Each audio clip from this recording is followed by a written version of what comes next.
mapagpalang hapon po sa ating lahat at welcome po ulit sa ating Bible study every 4 p.m. po ng hapon. At kamusta po tayo? Ngayon po ay may bago po tayo na pinag-aaralan dito po sa topic po natin. Ng mga nakaraan po, may mga itinuro po sa atin ating mga pastor. At ngayon po, may bago po tayong topic na pinag-aaralan. Ito po yung topic natin ngayon. Sabi niya dito, skipping church is costing you more than you think. Yan, ano po ba yung nangyayari kapag hindi tayo dumadalo sa mga gathering po ng simbahan po natin? Sabi niya po din, ulitin ko po, sabi niya, skipping church is costing you more than you think. Minsan, nakala natin na okay lang na hindi tayo nagsisimba, okay lang na hindi tayo dumadalo sa mga pagtitipon. Pero alam niyo po, sabi ng Biblia, o din sa pag-aaralan po natin, malaki ang factor po kung tayo po ay ini-skip po natin o hindi po natin pinapahalagahan yung pagdalo po sa mga pagtitipon, gaya po ng ay sulat po sa Hebreo. Number one po, number one po sa topic po natin, sabi niya dito, God commands believers to gather. Yan, ulitin ko po. Number one, God commands believer to gather. Yan po yung number one po natin. At ang sabi niya po dito sa Hebreo, chapter 10, verse 25, siguro po lahat po tayo o halos lahat po sa atin ay familiar na po dito po sa topic po natin na to.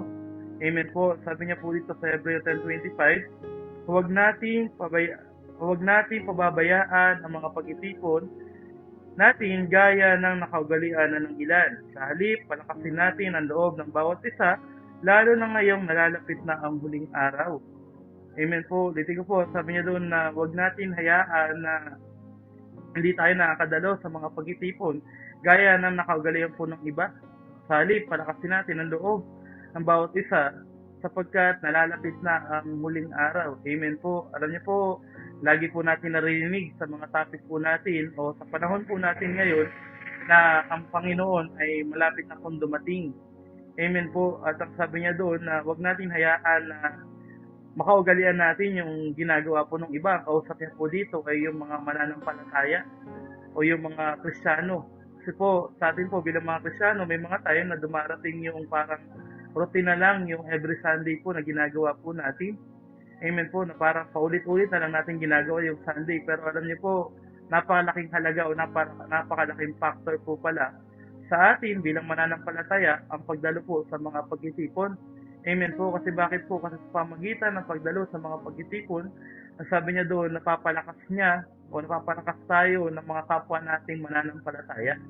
Amen po. Sabi nga doon, di ba po, kumbaga gaano ba kahalaga sa atin, lalo na po sa ating mga taga-Rema. Amen po, malapit na po ulit yung camping po natin. Amen po, gaano ba kahalaga yung pag-attend po natin sa camp. Amen po, at ang sabi niya doon, sa pamagitan ng mga bagay na to, ay napapalakas natin ang ating spiritual at ang ating physical. Amen po, alam niyo po, sa isang linggo, mayroong 7 araw, at sa 7 araw na yan, 6 na araw po tayo nagtatrabaho.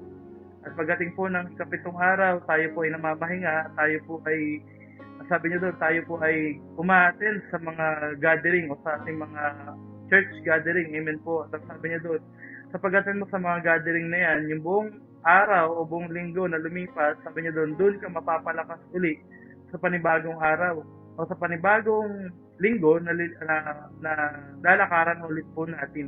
Alam niyo po, panahon po natin ngayon, napakarami po na may mga tao po na parang, sabi nga po, routine na lang yung ginagawa nila sa pag-attend. Pero sabi nga po dito, pinag-aaralan po natin, napakalaking factor po pala na tayo po ay nakaka-attend po ng mga gathering po ng simbahan.